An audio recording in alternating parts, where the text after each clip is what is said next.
Hello மக்களே, welcome to SP cinephile YouTube channel. நீங்கள் பார்க்க போகிறது இன்றைக்கி ஜி5 தமிழில் ரிலீஸ் ஆன எஸ்ஐடி ஸ்பெஷல் இன்வெஸ்டிகேஷன் டீம் அப்படிங்கிற தெலுங்கு படத்தோட ரிவ்யூ தான் பார்க்க போகிறீங்க. இந்த படத்தில் அரவிந்த் கிருஷ்ணா லீடர் நடிச்சிருக்காரு. இந்த படத்தை டைரக்ட் பண்ணுறவர் விஜயபாஸ்கர் ரெட்டி. இப்போ இந்த படத்தோட ரிவ்யூக்கு போகிறதுக்கு முன்னாடி என்னோட சேனலை இப்போ தான் ஃபஸ்ட் டைம் பார்க்கணும், சப்ஸ்கிரைப் பண்ணி சப்போர்ட் பண்ணுங்கள். வாங்கி மூவிக்குள்ளே போகலாம். படத்தோட கதையை பொறுத்த வரைக்கும் படத்தோட மொதல் சீன்லேயே ஃபீமேல் லீட் நட்டாஷா கொலை செய்யப்படுறாங்க. அந்த கொலையை இன்வெஸ்டிகேட் பண்ணுறதுக்காக அரவிந்த் கிருஷ்ணா ஏசிபியா வராரு. ஸோ அவர் இன்வெஸ்டிகேட் பண்ணும்போது ஏகப்பட்ட சஸ்பெக்ட்ஸ் வராங்க. முதல் சஸ்பெக்ட் அவங்க ஹஸ்பண்டை காட்டுறாங்க, அதுக்கப்புறம் அவங்களோட க்ளோஸ் ஃப்ரெண்ட், அதுக்கப்புறம் அவங்க பேரண்ட்ஸ், இப்படின்னு நிறைய சஸ்பெக்ட் லிஸ்ட் போயிட்டே இருக்குது. இப்போ இந்த கொலையை யார் பண்ணாங்க, எதுக்காக பண்ணாங்க அப்படிங்கறத கண்டுபிடிக்கிறது தான் இந்த படத்தோட மிச்ச கதை. இது ஒரு கிரைம் த்ரில்லர் ஜானர். இப்போ இந்த படத்தோட பாசிட்டிவ் நெகட்டிவ்ஸ் பார்க்கலாம். முதல் பாசிட்டிவா தோன்றது ஒரு இன்வெஸ்டிகேட் பண்ற விதம் கொஞ்சம் நல்லா இருந்தது. ஒவ்வொருத்தரும் சஸ்பெக்ட் அப்படின்னு சொல்லும் போதும் அவங்க ஒரு பேக் ஸ்டோரி சொல்றாங்க. பட் ஆனால் அதை எடுத்துட்டு போன ஸ்கிரீன் பிளேயும் ஓரளவுக்கு டீசெண்டா இருந்தது. என்னை பொறுத்த வரைக்கும் இதை தவிர சினிமோட்டோகிராஃபி மட்டும் நல்லா இருந்தது. மற்றபடி எல்லாமே நெகட்டிவ் சைடில் தான் வருது. இப்போ நெகட்டிவ் சைடில் பார்க்கலாம்னா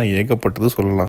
ஆரம்பமே எல்லாரோட ஓவர் ஆக்டிங். ஹீரோ, அவர் கூட வர ஃப்ரெண்டு, ஃபீமேல் லீடு, ஹீரோவோட தம்பி, சுற்றி இருக்கிறவங்க, ஜூனியர் ஆர்டிஸ்ட் எல்லாருமே ரொம்ப ஆர்டிஃபிஷியலாக நடிச்சிருக்காங்க. கேமரா கான்சியஸாகவே நடிச்சிருக்காங்க. நீங்கள் பார்க்கும்போது உங்களுக்கு தெளிவாக தெரியும். அதே மாதிரி நிறைய சீன்ஸ் சீரியஸாக எடுத்திருப்பாங்க. பட் நமக்கு காமெடியாகவே இருக்கும். ஹீரோ ஒருத்தனை கொல்றதுக்காக அடியாள் செட் பண்ணுவார். ஆனால் இவரே போயிட்டு அந்த கொலை பண்ணவரை காப்பாற்றிடுவார். ஸோ அந்த அடியாள் கேட்பான், எதுக்கு சார் என்ன கொலை பண்ண சொல்லிட்டு நீங்க காப்பாத்துனீங்க அப்படின்னு. அப்ப ஹீரோ சொல்லுவாரு, இந்த மாதிரி ஒரு போலீஸ் எடுத்தானா சிபிஐ வரும், அப்ப எல்லாருமே மாட்டிப்போம் அப்படின்னு. ஏன்பா இது முதல்ல தெரியும் அப்படின்னா எதுக்கு கொலை பண்ண சொன்னீங்க? அப்புறம் இந்த டைலாக பேசுறீங்க, ஒண்ணுமே புரியாது. இது இந்த சீன் மட்டும் கிடையாது, ஏகப்பட்ட சீன்ஸ் இப்படிதான் இருக்கும். ஆனா இதெல்லாம் பார்க்கும்போது கொஞ்சம் ஜாலியாவே இருக்கும். ஆஹா சூப்பரா இருக்குல்ல சீன் அப்படிங்கிற மாதிரி இருக்கும். கிளைமேக்ஸ் அதை விட காமெடி. என்ன ஒரு டீல் அப்படின்னா, ஹீரோவோட கண்ணை கட்டிட்டு துப்பாக்கி கையில கொடுத்துருவாங்க. ஸோ அவங்க சுத்தி 4 பேர் இருப்பாங்க. நீங்க கண்ணை மூடிட்டு எங்களை சுட்டுட்டீங்கன்னா நீங்க தப்பிச்சிடலாம், இல்லாட்டி நானே சுட்டுருவேன் அப்படின்னு சொல்லிட்டு இவங்க எல்லாம் திருச்சி ஓடிடுவாங்க. என்னடா பண்றீங்க நீங்க, கண்ணையும் கட்டி விட்டு நீங்க அங்க சைட்ல இல்ல அப்படின்னா அவன் யாரை சுடுவான் அப்படின்னு நீங்க நினைச்சிட்டு இருக்கும்போது அங்க ஒரு ட்விஸ்ட் வரும். அடடா என்ன ஒரு ட்விஸ்ட் அப்படின்னு நீங்க யோசிச்சுட்டு இருக்கும்போது டு பி கண்டினியூட் அப்படின்னு சொல்லி படத்தை முடிச்சிருவாங்க. இதுல போதாத வரைக்கும் செகண்ட் பார்ட் வேற வருதான். இதுவே நல்லா இல்ல, இதுல செகண்ட் பார்ட்ல என்ன சொல்ல போறாங்கன்னு சத்தியமா புரியல. முதல்ல இந்த படத்தை பத்தி சொல்லணும் அப்படின்னா சுத்தமா வேலைக்காகாது.